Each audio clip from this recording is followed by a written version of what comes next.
Hi, welcome to Messier Mantra. I'm your host, Mike Messier.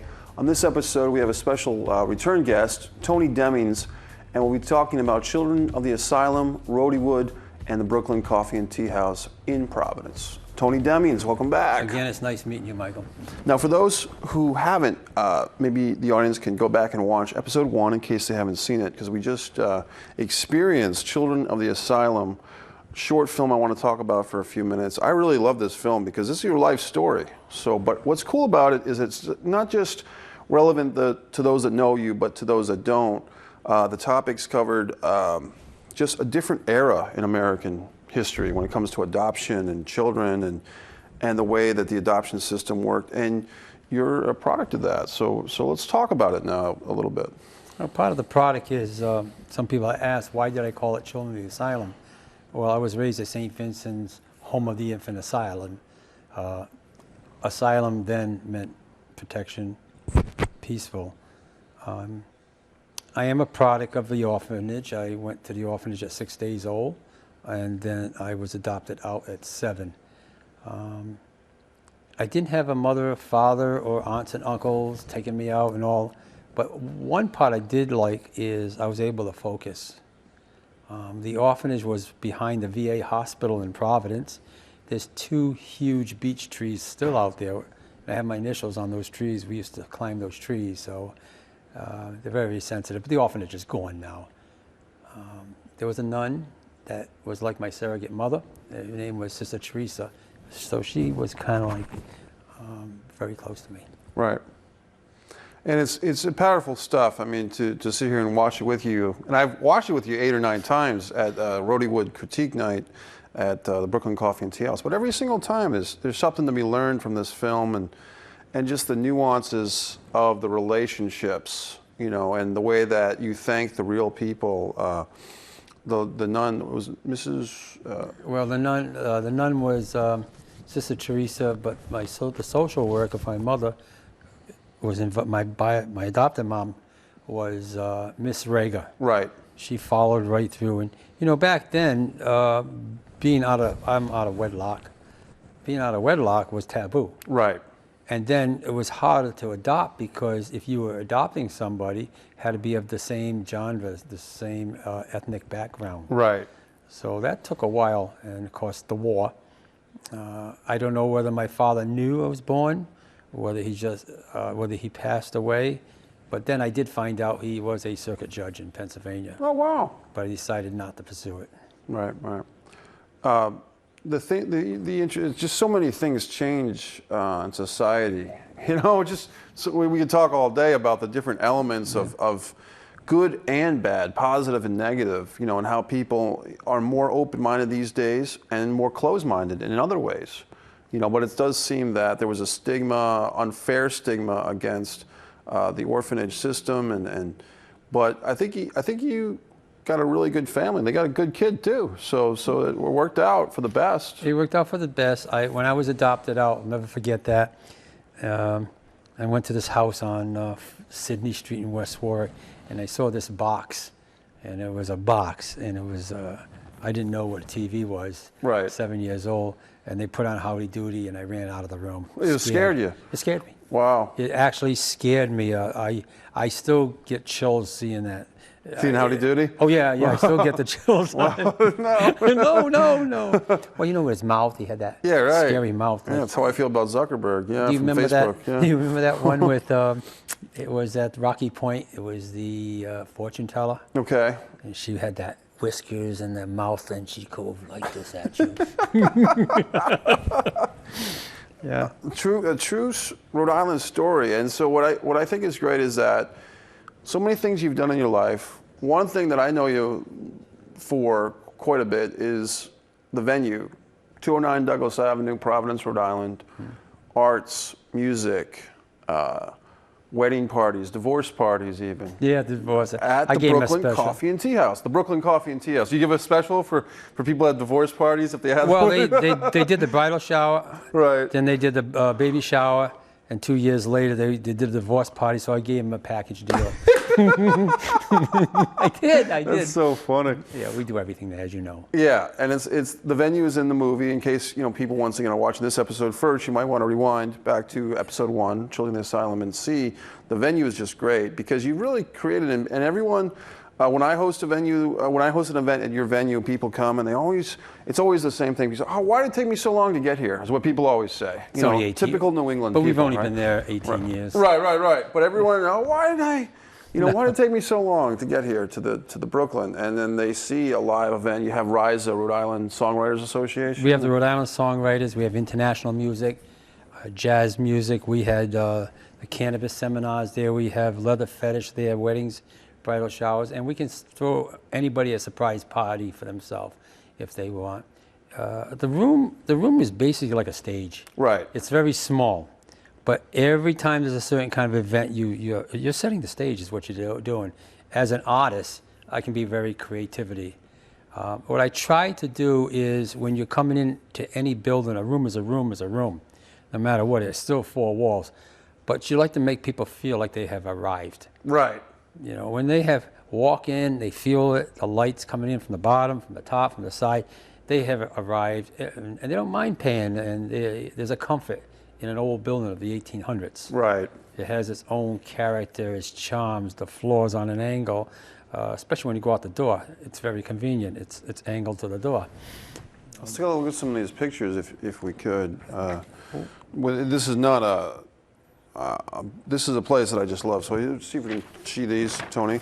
And some of the nice things you have that you've really put your heart and soul into this venue, I think, is great. Right. The bottom is basically when I'm going to expand. That's a synopsis of what I would like it to look like. Right. Because I'm thinking of expanding it. But and another school of thought says don't expand it because it's very, very intimate. No, I like things like the music performance space. Mm-hmm.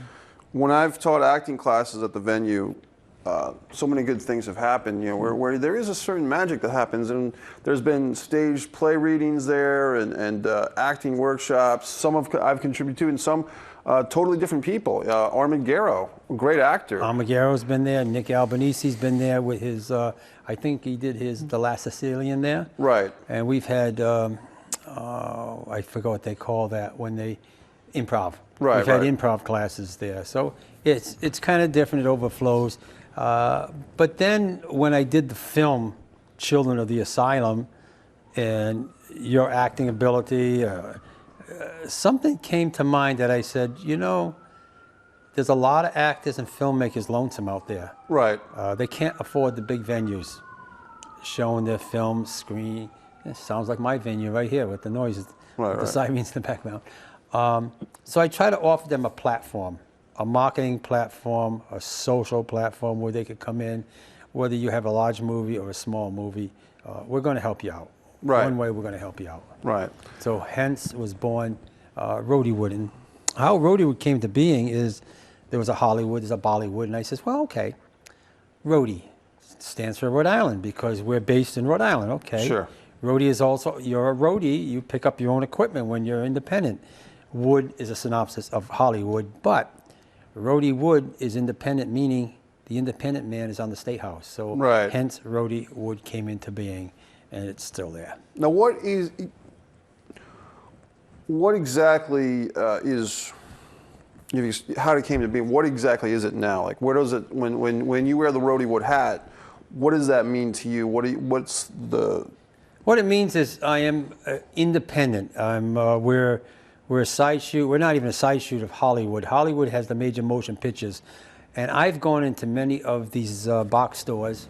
I call them box store theaters. And I'm the only person in that theater. There's a new trend coming, Michael, now where people are starting to downsize. Right. These big stores. Amazon is taking away a lot of these big stores. Well, if you notice a lot of the theaters, they're going back down to the small mom-pop type theaters.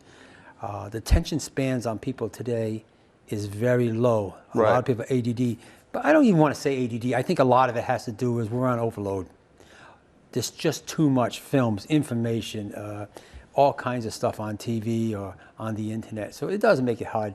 So you've got to be able to fine tune something of that interest or they're going to turn the channel. I believe that.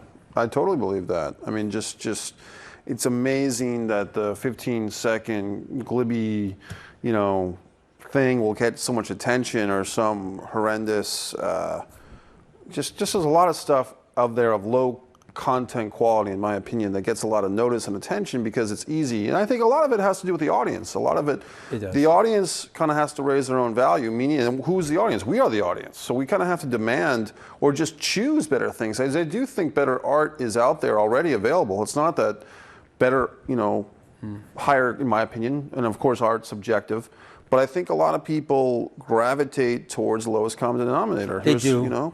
When I was, I love watching black and white films. Right. And I think that's happened. Black and white films, you study the actors and the story. Once color came into being, you study the color. You started getting away from the acting mode. The audience was goo-gagging in the color. And they get to know that now, especially with ultra-high definition. It's taking away from a lot because it looks too cartoony. I like the softness where they used to talk about vinyl records, which was a very soft analog. Well, the same thing with TV and film. That softness they got away from, because you want that softness once in a while because it creates a little imagination. So if it's blurred a little bit in the background, it should be. Right. Focus is more like I do at RHODYWOOD when we're having a film critique night. We turn the house lights down, and what we do, we focus on the filmmaker when we're Q&A the filmmaker, because they're the most important thing in the room. What's you mentioned vinyl as a metaphor, and what's encouraging is that kids these days are buying vinyl left and right. I mean, I guess that's the new old thing. It is the new. Yeah, it's a new old thing, but it's going to get new and old very fast. Right. Because what happens, the vinyl is analog, but once the crackles start coming into the vinyl, once the record starts skipping and you have to put a nickel on the needle on the record, well, then it gets old. So I think it's going through a phase right now. Okay. And I don't believe personally it's going to last. And I think the ultra high, super high is going to fade out a little bit because there's just too much clarity. You see all the imperfections in someone's face. The whole idea is you're supposed to see the actor for the acting ability, what they're trying to get across, and not their image so much. Right. Interesting stuff. What other type of movies do you like as a spectator, as a fan, when you go see? I'm a doc, and believe it or not, in animation. Okay. I love documentaries. I like animations, and I have Kristen. What's his name? Resendez. If I said it right, I always get his name wrong. I always get it wrong. He is a wonderful documentary. Yeah. He's come and he pretty well helps people out. What we're trying to do now in RHODYWOOD, we have presently, and you know that, we have 24 social groups, RHODYWOOD film groups across the United States. I think there's one in Toronto, Brazil, Cuba, and across Europe. And when we're in Europe, when you do postings on our Facebook, you have to put it in, you have to respect the country you're in, so you have to use their language, and then you put English. And I try to tell people that. And too many people like to post too much, as we talked about. Right. And when you post too much, and they're trying to post all 24 groups, I tell them no, because you contaminate the feed. And then people start looking at you after a while. And I said, you have to spread it out. It's like everything else. Spread it out on different days in life. People respect you more. They respect what you're saying and what you're showing. Well, yeah, I remember being on Facebook specifically 3-4 years ago, and there always seemed to be, you go on there and you're in a couple of the same type of film groups, and you see people blasting the same information. Right. And after a while, it actually causes a negative response from the person getting this information, because they feel like you're just kind of sticking something in their face without any type of modification towards content, a copy and paste. Check out my link, support my Kickstarter, support my Indiegogo. Well, that's why I did it. Like all of New England has its own film group. Right. And I try to tell people, nobody from Vermont is going to come down to see your small movie. So what I try to do is I try to create different states where you can join, post, expand your knowledge, and focus to the area that you're trying to do your movie or creativity. who in Europe or who in California really cares? The only time that you would care in California, which we have film groups there, is if you win a film festival, you're going to California, well, then you blow your horn in Rhode Island, how great you are, and then you blow your horn in California that you're arriving. Yeah. I'm looking for a place to stay. It's a good place for diner. It's a good place to show my theater, my film. And that's what it's for. It's networking, but you focus. And too many people, they just blast things out too much, and you can't do that. And then you have a live venue, like we're saying, the Brooklyn Coffee and Tea House. And I like, in Providence, what I like about going to a place like your place is, hey, look, there's real live people here. It's not, you know, and I do like online film festivals as much as the next person, but what I like about your events is like, hey, look, you're going to have the filmmaker in the attendance to explain or answer questions or network, and you've always been very good about bringing filmmakers to show their films at your RHODYWOOD critique night. We try to do that, and it's not, I tell them, it's really not so much about the film, it's about the networking. Right. And the after networking, where you have fellow filmmakers, actors, and you've heard me say many times, you better listen to the audience, because it's the audience that is buying your film. Right. Not the local filmmaker, it's the audience. And we have a great time with them, and we go out after, and we socialize somewhere else if necessary too. If necessary. If necessary. Sometimes I have to adjust the lights up and down because people just don't. Oh, they don't want to leave. Because once they get into the groove of a conversation, you know, it's a good time and everyone's having a good time. So that's the first Thursday of every month, correct? First Thursday of every month. And around 7 o'clock p.m. Next month we did co with the women's in, was it New England? Women in New England I think film? Women in New England Filming. One of their representatives is going to be the host. I believe it's on May 4th. So we're trying to get a little more female filmmakers in. Again, the old saying, the glass ceiling. Now, if you stay in your own genre, I tell them, yes, you're going to get a lot of people, your own Facebook, they're going to say how great you are, but you got to get out of your element once in a while. So we're trying to get a few more females filmmakers to show their films. Good. At our place. But, you know, it's got to go on its own course. And a lot of times we advance it a month ahead of time, but we don't get submission films for 2 days before. So what little hair I got, I'm pulling out.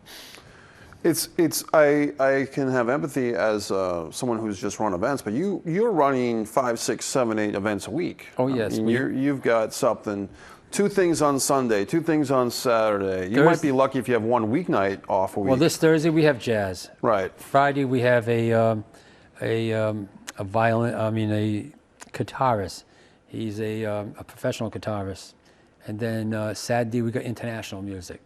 So we've got a lot of things going on. And then next week is the Scene Film Festival. That's a great festival. I believe that's on the this is taped, so right. I believe that's on the 26th through the 26th, 27th, 28th, 29th, 30th. Next Tuesday through Saturday.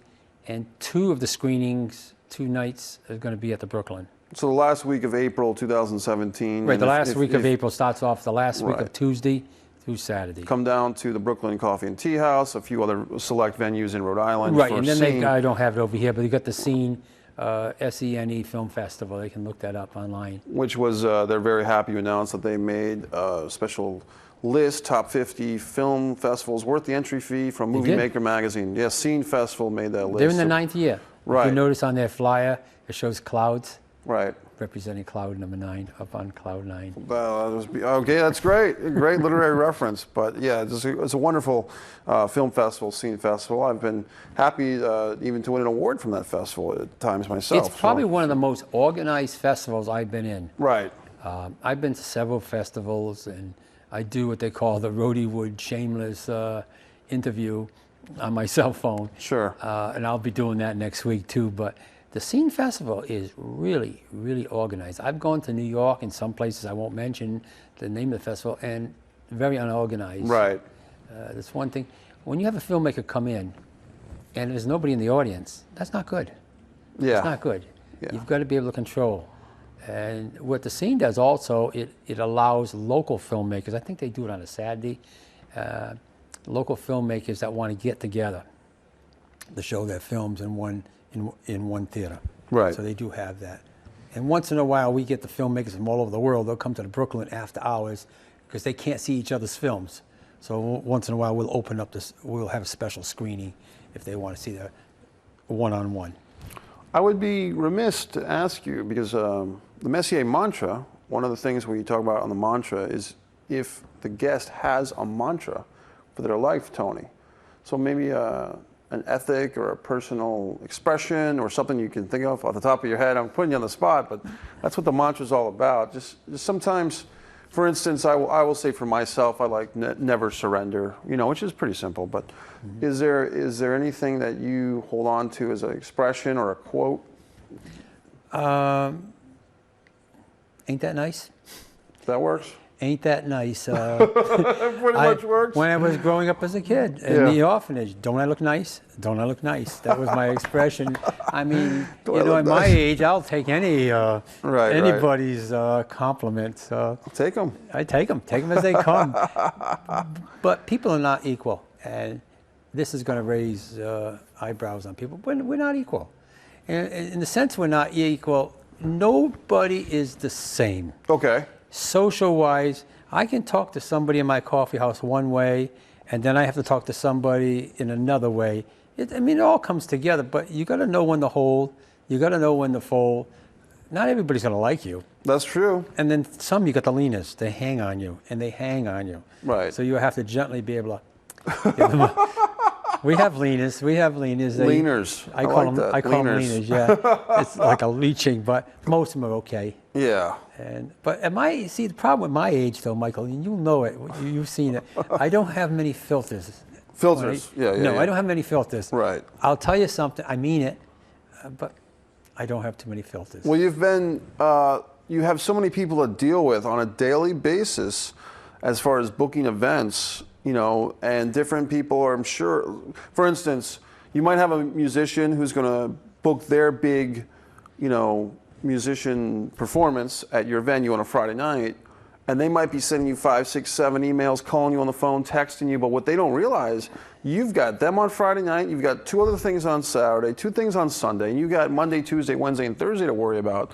So all of your attention has to be spread out amongst 8 or 9 events, and they're just concerned about their thing, because that's the biggest thing to them. Well, I'll go one step better than that. I had 3 events about 3 years ago, 3 events on the same day. One from 11 to 2, 11 to 2, and the other one, that was a bridal shower. The other one was, it was the Leather Fetish Bazaar. Okay, that went on till 6. Right. But I thought I'd get them out in time for 7 because we had church services going. So the Leather Fetish, I says, why don't you all guys go out this door and the other people come in the other door, because this is very, we do whole church services there too. The contrast was a little bit much. Right. So you might have had some converts one way or the other. Some of the leather people might have taken over the church people. Some of the church people might have prayed for the leather people. And you know, there's no difference on a small venue, right, as opposed to a big venue. I don't care if you got a seat of 600 people or 30 people. You got to go through the same thing. You're arguing about prices. You're arguing about this. You're arguing about that. And I don't say argument, but disagreement. Negotiation. And then there's a time I say enough is enough. Right. You've got to do your thing. You got to do your thing. Yeah. Either you. And I've had some nice events there. I think we've always had a good luck with classes, especially the You've acting had some classes. Awesome classes. I think, what would we call that class? Core acting. It was core acting, and I don't know if you had asked for the sign back, but you weren't going to get it. You weren't going to get it anyways. No, you keep the sign. I keep the sign. Core acting. And then there's Eric Lutz. He's from California. He's done 2 or 3 years. He did his teaching over there, so that was fun. Right. Some of the fun we had is snowstorms when we used to have open mic, and they would stay during a snowstorm. We have hot chocolate, lights would go out. Who cares? I live there anyway, so. Right. And so people who might need a venue to rent for about a 45-seat venue, and you run auditions there. You have a private VIP room. And we do have the private upstairs. We do a lot of film shoots there. This has not been a room that we haven't shot on that 4-story building. Right. We've had people die in my bedroom on the film. We've had blood splattered all over the bathroom where somebody got killed. Wow. In the film. In the context of the narrative. Of the film, Thank of course. You, yes. Office space, outdoor in the the alley with the garbage can. So we do a lot of genres. We do a lot of film shoots there. And a general question, maybe I should have asked this earlier, but how has the city of Providence changed over the years, Tony? In 1999, my area was rough. City of Providence was going through a renaissance. It has changed, but Providence is very, very unique. There are many venues going on because I think of RISD and all. It's very artistic. Most Bostonians will come to Providence, have a good time because it's more social. Right. The city is more manageable, but on the other end, the venues don't work with each other and say, okay, we're going to have a country western night, we're going to have a jazz night. No, what happens is there's two country and western nights and it conflicts, so it makes it hard. Even Waterfire, as great as Waterfire is, it brings in thousands of people to the city, it sucks them right out of the ring. You see, we're not right in downtown, we're on the secondary ring. Right. And it takes that secondary ring and it just loses it, meaning either one of two things, they're all at the Waterfire, or people say, I'm not going to fight that traffic. Wow. So nobody shows up. Wow. So I wish I had the opportunity as the economics and say, why is it on a Tuesday night the place is packed? Why is it on a Saturday night it's not? There's a rhythm on the biorhythm on the economy or when people are coming in, and if I could find that, I'd be worth a lot of money. Well, Providence, I lived there for quite some time. It's an interesting city, and it's kind of got like a lot of different vibes all at once. It's kind of all over the place. Yeah. It is good though. It's good. As an artist, I draw. I do. I've seen your drawings. I do a lot of pen and ink drawings. I do mills, a lot of ships, bridges. I do a lot of it because I think I'm a traveler. I would like to travel a lot. Right. So you'll notice a lot of my work is the bridges, is the ships, is this and that, roads. Looking for escape? I think I am.